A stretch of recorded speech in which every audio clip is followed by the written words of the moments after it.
বাংলাদেশের ভেতর দিয়ে ভারতের রেল করিডোরের চুক্তিকে কেন্দ্র করে এরই মধ্যে আলোচনায় সিকিম, গোয়া এবং হায়দরাবাদ। ভারত ও পাকিস্তানের স্বাধীনতার সময় আলাদাভাবে স্বাধীনতার ঘোষণা দেওয়া এসব রাজ্য কিভাবে শেষ পর্যন্ত ভারতের দখলে চলে গিয়েছে সেটি এখন আলোচনার তুঙ্গে রয়েছে। 1947 সালে ব্রিটিশরা ভারতবর্ষ ছেড়ে যাওয়ার সময় এ অঞ্চলের ছোট বড় রাজ্যগুলোকে অধিকার দেয়া হয়েছিল যে তারা চাইলে ভারতের সাথে অথবা পাকিস্তানের সাথে যুক্ত হতে পারে, চাইলে পৃথক স্বাধীন রাষ্ট্র হিসেবেও থাকতে পারে। এরই অংশ হিসাবে কাশ্মীর, জুনাগড়, গোয়া এবং হায়দরাবাদের মতো রাজ্যগুলো স্বাধীন রাষ্ট্র হিসেবে থেকে যাওয়ার সিদ্ধান্ত নেয়। এদের মধ্যে আয়তন এবং অর্থনৈতিক শক্তিতে সবচেয়ে প্রভাবশালী ছিল দক্ষিণের রাজ্য হায়দরাবাদ, যার আয়তন বাংলাদেশের চাইতেও 1.5 গুণ বড়। মোগল আমল থেকেই হায়দরাবাদ শাসন করা নিজামেরা এই রাজ্যটিকে উন্নতির চরম শিখরে নিয়ে গিয়েছিলেন। 1937 সালে টাইম ম্যাগাজিনের প্রচ্ছদে হায়দরাবাদের তৎকালীন নিজামের ছবি ছাপিয়ে তাকে পৃথিবীর সবচেয়ে ধনী ব্যক্তি ঘোষণা করা হয়। The Nizam, the world's richest man and ruler of 16 million people.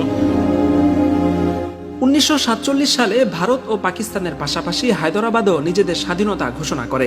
পৃথিবীর বেশ কয়েকটি দেশ তাদের স্বীকৃতিও প্রদান করে। কিন্তু হায়দরাবাদের এই স্বাধীনতা এবং উত্থান ভারতের পক্ষে মেনে নেওয়া কোনোভাবেই সম্ভব হচ্ছিল না, কারণ হায়দরাবাদ ও কাশ্মীরের মতো রাজ্যগুলো ভারতের হিন্দুত্ববাদী আধিপত্যে বাধা হয়ে দাঁড়াচ্ছিল। ভারতের স্বাধীনতার আগ থেকেই তাদের প্রথম প্রধানমন্ত্রী জওহরলাল নেহেরু একটি রূপরেখা তৈরি করেছিলেন। নেহেরু ডক্ট্রিন নামে পরিচিত এই রূপরেখাটিকে ভারতীয় আধিপত্যবাদের মূলনীতি মনে করা হয়, যেখানে নেহেরু লিখেছিলেন ভারত আবশ্যিকভাবে তার আধিপত্য বিস্তার করবে।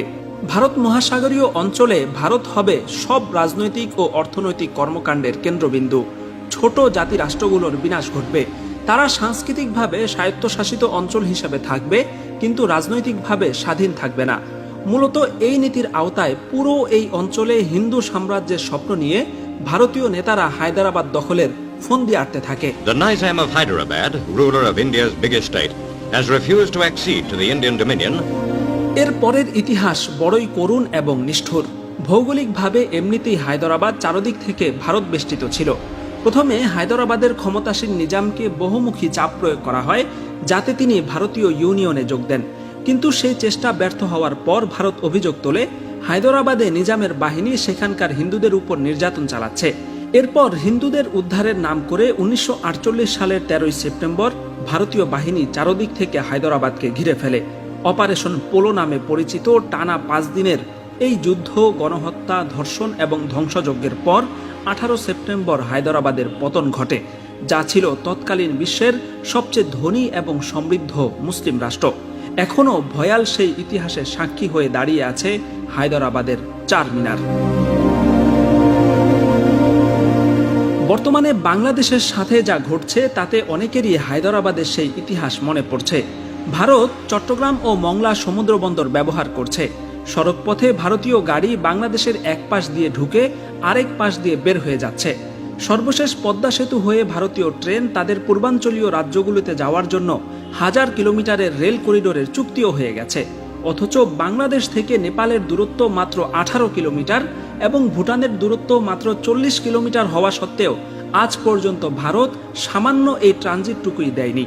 এতদিন ট্রান্স এশিয়ান রেলওয়ের আওতায় বাংলাদেশ, ভারত, নেপাল, ভুটান, মিয়ানমার একই রেল নেটওয়ার্কে যুক্ত হবে এমন কথা শোনানো হলেও দিন শেষে শুধু ভারতকে তার চাহিদা মতো ট্রেন চালানোর সুযোগ করে দেওয়া হয়েছে, যেখানে আন্তর্জাতিক রেল নেটওয়ার্কে বাংলাদেশের যুক্ত হওয়ার কোনো সুযোগই রাখা হয়নি।